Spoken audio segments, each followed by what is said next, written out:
¿Quieres conocer más de tus impuestos? ¿Conocer tus derechos como contribuyente? Sintonízate en Frecuencia Fiscal, un programa de análisis, difusión e investigación con los contadores públicos Yesenia Rodulfo y Hugo René Ortiz.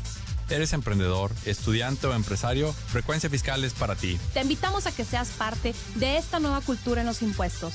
¡Comenzamos! Buenas tardes, bienvenidos a su programa Frecuencia Fiscal. Los saluda el contador público Hugo René Ortiz. Saludamos a nuestra compañera en cabina, la contadora Yesenia Rodulfo. ¿Cómo estás, Hugo? Muy bien, Yedi. Bueno, pues aquí, ahora sí, acoplándonos a la nueva, ahora sí, acomodo de la mesa aquí de transmisión. Aquellos que nos ven por live stream podrán ver que, pues cambiaron ahora sí la ubicación de la mesa y como que al principio sí es algo diferente, ¿no? Claro, sobre todo pues para la ubicación de la cámara o también estar viendo las señales de cabina, pero digo, no hay algo a lo que no nos podamos adaptar. Así es, y bueno, pues recordarle los datos de contacto, el correo electrónico dudas@frecuenciafiscal.com.mx, la página en Facebook Frecuencia Fiscal, el canal en YouTube Frecuencia Fiscal. Y bueno, Yedi, pues estamos prácticamente en la segunda semana de clases, concluyendo la segunda semana para todos aquellos pues alumnos, a lo mejor de primer ingreso, ¿no? Cambio, adaptarse aquí al TEC, de moverte de un aula a otra, medir los tiempos, todo eso que pues al principio es un reto. Así es, digo, y más si eres foráneo, pues también adaptación a todo, o sea, al clima, a la alimentación, probablemente vienes de una ciudad muy pequeña y ver tanta gente en un campus, digo, todo eso es cambio, y te lo digo como foránea, y así como también ya estamos en la segunda semana aquí en el TEC, pues también ha sido semanas de Juegos Olímpicos, y ahorita muy contenta porque hace escasos pocos minutos acaba de ganar México su segunda medalla de plata para la marchista en 20 kilómetros, Lupita González, y digo, fue una final dramática porque la diferencia con el primer lugar son 2 segundos, entonces dices, es nada, en 2 segundos sí. Tomas una respiración, yo creo, nada Así más, es. Ha de haber sido una zancada, lo que haya sido, pero pues qué padre, o sea, la verdad a mí sí me emociona que pues ellos se prepararon tanto y le estén dando como que esta alegría a México. Así es, y bueno, la segunda medalla, porque la primera fue en box, que fue una medalla de bronce, que también tiene mucho mérito detrás de esa medalla. Claro, digo, pues por todo lo que han pasado ellos, como dicen, a veces no tenían ni para el pasaje para poder llegar a Río, y velos, están ya en un podio. Así es. Y bueno, pues entrando en materia, pues ahora vamos a hablar de 2 capítulos relacionados con ingresos de personas físicas. Y vamos a hablar a lo mejor de algunos temas que a veces son muy comunes, son cotidianos, pero pasan desapercibidos, ¿no? Dado a lo mejor que es común que sucedan y no les prestamos atención en cuanto a la implicación fiscal. Y en este caso vamos a hablar sobre los ingresos por adquisición de bienes. Es decir, cuando tú obtienes un bien, bueno, pues ahí hay un ingreso. Y bueno, aquí nada más una anécdota, hace pues yo creo que un par de años en una posada aquí en la estación, hubo un momento donde pues pidieron a cada conductor que grabara un mensaje, ¿no? De Navidad y todo eso, ¿no? Y bueno, pues yo tuve que sacar un mensaje relacionado con frecuencia fiscal. Y yo les decía, oye, al final no recuerden informar al SAT sobre los regalos que les trajo Santa, ¿no? Porque estás adquiriendo un bien, ¿no? Entonces, por ahí muchos se reían, pero vamos a ver que en la disposición fiscal, prácticamente nadie se salva, ¿no? Así es, y digo, ahorita pues lo hacemos como que en forma de broma, pero pues muchas veces dices, oye, pero si no es algo que compré, es algo que me donaron, oye, pues aunque te lo hayan donado, fíjate que sí. Déjame te aviso que sí. De hecho, la donación es un supuesto que causa impuestos. Aquí nada más cabe aclarar, y antes de que algún radio escucha digan, oye, la donación en particular, Yedi, hay un artículo de exenciones de personas físicas y te menciona que la donación en ciertos casos está exenta de impuestos, ¿no? Entonces, aquí por eso es importante estar conscientes primero que la donación es objeto de impuesto. Hay que irnos al caso de los exentos, que por ejemplo lo platicamos cuando se trata de ascendentes o descendentes en línea recta, que es decir, que tu mamá te donó alguna propiedad, algún inmueble, bueno, eso está exento, ¿no? Claro, también cuando te dan para la vivienda, o sea, tu aportación para poder sacar una casa habitación o tu vivienda, pues también marca ahí que viene exenta. Así es, entonces, por eso es importante que cuando tengan una donación, bueno, saber cuál es el supuesto particular para ver si es objeto o no es objeto de impuesto. Por ejemplo, otro caso que a lo mejor algunos van a decir, oye, pues no aplica, el tema de los tesoros, ¿no? Los tesoros también, en caso de que alguien obtenga o adquiera un tesoro, bueno, pues eso también es objeto de impuesto. Así es, digo, y pudieran decir, ay, solo sucede en las películas. Pues no, no sabemos, digo, al final de cuentas, pues la ley se está cubriendo. Yo digo que ha de haber sucedido en algún caso, porque hasta que sucede por lo regular es cuando lo reglamentas o lo incluyes en la legislación. Sí, que ya sucedió y entonces en ese caso pues ya también se da el supuesto, ¿no? El otro tema es cuando hay una adquisición por prescripción, ¿no? El tema de que a lo mejor tú tienes un bien, lo estás utilizando y prescriben, ¿no? Por el paso del tiempo prescriben los derechos que a lo mejor el dueño del bien pierde esos derechos y entonces en ese caso ya pasa a ser propiedad de la persona que lo está utilizando y por lo tanto es un ingreso por adquisición o por el tema de la prescripción. Así es, pues también tenemos lo que son pues cuando haces las construcciones, las instalaciones, todas las modificaciones pues al inmueble, pues también aplicaría en este caso. Así es, sí, digamos a lo mejor tú eres una persona que como persona física estás, digamos a lo mejor arrendando una propiedad y el inquilino a lo mejor a la propiedad le hace mejoras, le cambia los acabados, le hace a lo mejor un segundo piso, diferentes cosas en beneficio a la propiedad. Entonces se termina el contrato y pues en beneficio de quién van a quedar todo ese tipo de cosas, ¿no? El segundo piso, toda la remodelación que se le hizo, ¿no? Entonces, pues eso al final del día es un ingreso también por adquisición de bienes.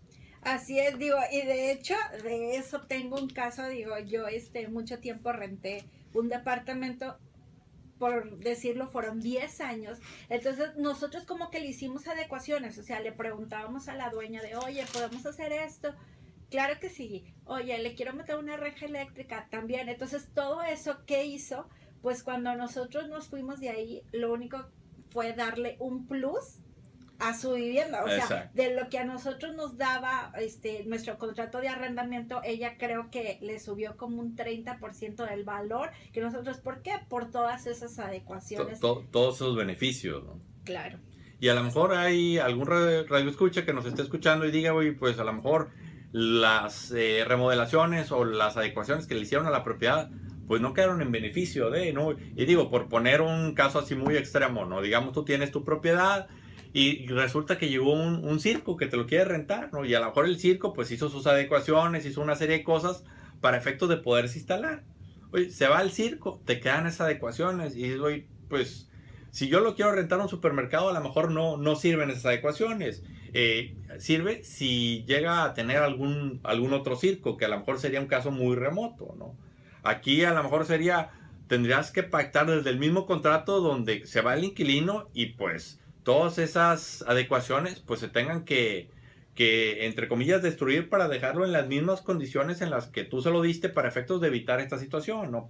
Porque no son en beneficio tuyas. Claro, digo, un ejemplo muy claro es cuando tú dices, oye, llegué, no tenía aire acondicionado el espacio, obviamente instalé el aire acondicionado, pero ¿dónde lo instalaste? Ah, pues en una ventana, quitaste esa ventana, lo empotraste, entonces luego te vas, dices, oye, ¿qué hago? ¿Me lo llevo? ¿Vuelvo a poner la ventana? Pues es ahí donde empiezas a negociar, de oye, a ti te funciona, si no te funciona, yo lo requiero retirar y ponerte la ventana otra vez como estaba.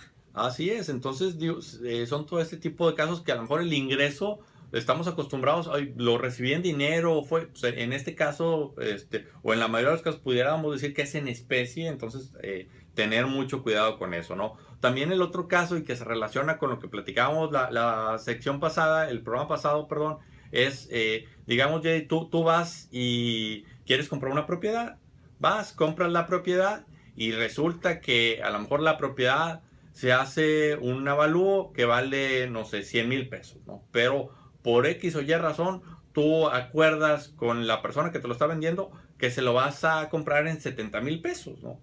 Resulta que al paso del tiempo llega la autoridad, revisa la operación y dice, a ver, momentito, tú pactaste la operación en 70,000, pero el valor del inmueble es de 100,000 pesos. Entonces aquí prácticamente pues estamos hablando de cerca de un 30% de variación en el precio, ¿no? Entonces, al variar más del 10% en el avalúo, te dicen, Yedi, ¿sabes qué? Tienes un ingreso porque pues resulta que tiene un mayor valor al que se pactó en la escritura, ¿no?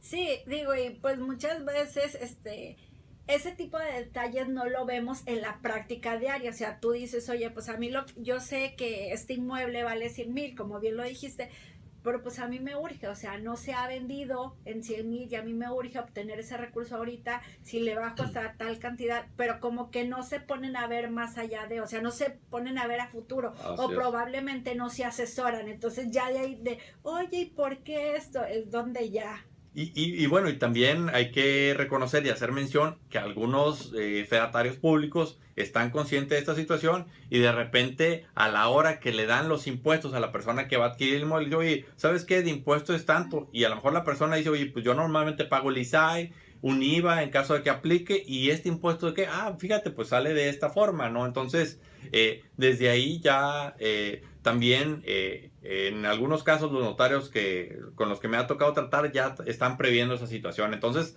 por eso las personas que estén en esta operación, vaya, como dices tú, asesorarse, estar conscientes de lo que implica, y que no nada más porque ya se cerró la escritura y demás, ya cerró la operación, no, puede tener consecuencias a futuro, ¿no? Y como te digo, no es realmente de mala fe, es simplemente el desconocimiento o la desinformación lo que nos hace caer en eso. Así es. Y bueno, al igual que en los demás capítulos que hemos hablado, el impuesto se paga sobre la utilidad, es decir, podemos tener deducciones. En este caso, las deducciones pues son las contribuciones locales y federales que se hayan pagado por efectos de la adquisición. También en el caso de algún avalúo que esté ligado a la operación. Así es, pues también si hay algunas comisiones ahí de por medio o los gastos notariales, o sea, al final de cuentas, pues todo lo que nos haya llevado el proceso de...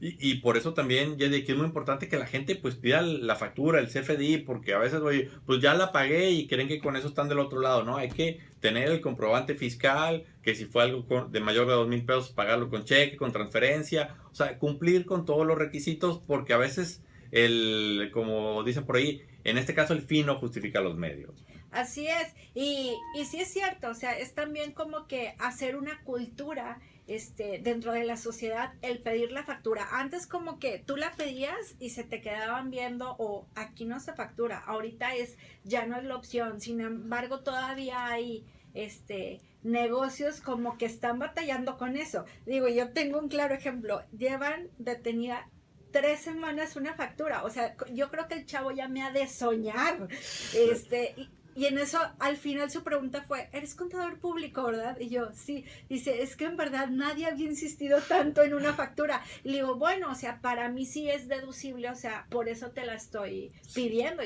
Y requiere entrar en este mes y todo. Sí, o sea, es como que... Sí, no te estoy pidiendo un favor, o sea. Entonces, como que él empieza, no, que el corporativo, entonces yo siento que es una educación, o sea, pues para todos, para los negocios. Digo, tú ya sabías desde que tienes una terminal bancaria que esto...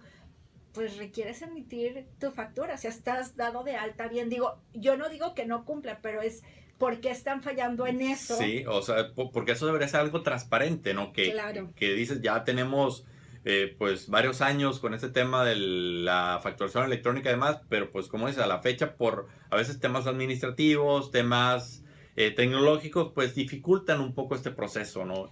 Claro, y muchas veces también como que las personas que lo solicitamos decías, ay, bueno, ya no me la dio, le intentabas 1 o 2 veces y como que lo dejabas por la paz, o sea, decías, bueno, más es el desgaste, pero ahorita, o sea, por toda la reglamentación que está metiendo el SAT y demás, pues dices, no, ahorita la pido porque la pido, sí. De por sí tenemos muy pocas cosas para deducir y luego las pocas que podemos no obtenemos el comprobante fiscal, pues... Así es.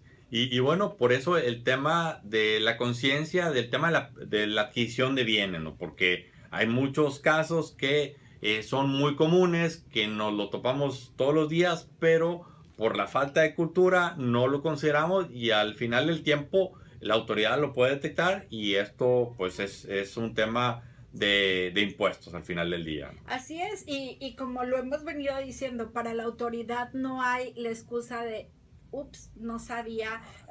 Sí, el desconocimiento no exime de responsabilidad. Así es.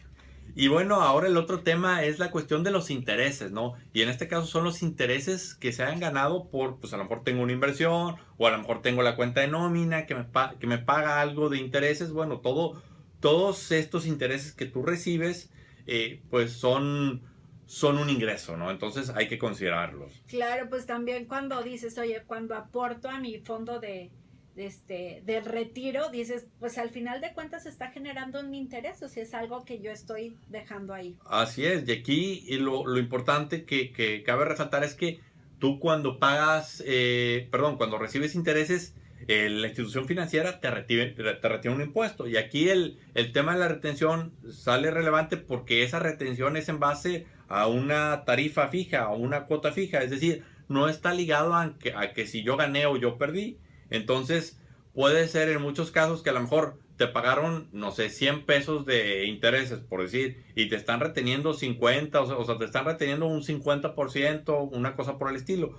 Pero que si tú al final del año acumulas esos intereses y a lo mejor tu tasa de impuestos es el 15%, entonces si te habían retenido el 50%, pues resulta que tienes 35% a favor. Entonces, por eso en muchos casos es benéfico el reportar el tema de intereses porque te puede dar un saldo a favor.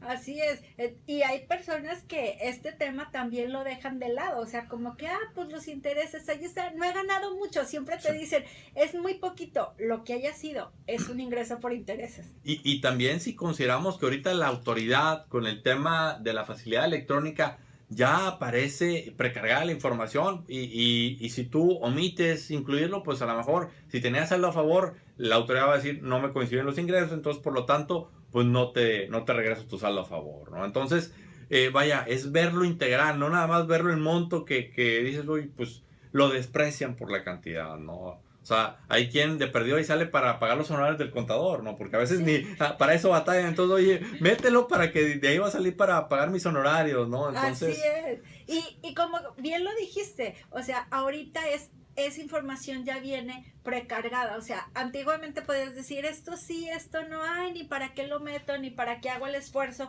y pues metías como que las cosas de mayor monto, pero ahorita para la autoridad pues todo juega, y ahí si tú ya expediste algún documento, ahí viene. Así es, y bueno, aquí también otro tema importante que igual cuando hablamos de la deducción de intereses de crédito hipotecario, aquí lo que se acumula le llaman el interés real acumulable, ¿no? Que ya en pocas palabras es lo que te pagué menos la inflación, ¿no? Entonces puede ser incluso que a lo mejor tú estuviste recibiendo intereses, pero por el tema de la inflación, pues a lo mejor no tienes ningún interés acumulable. Y por lo tanto, la retención que te efectuaron te va a quedar a favor.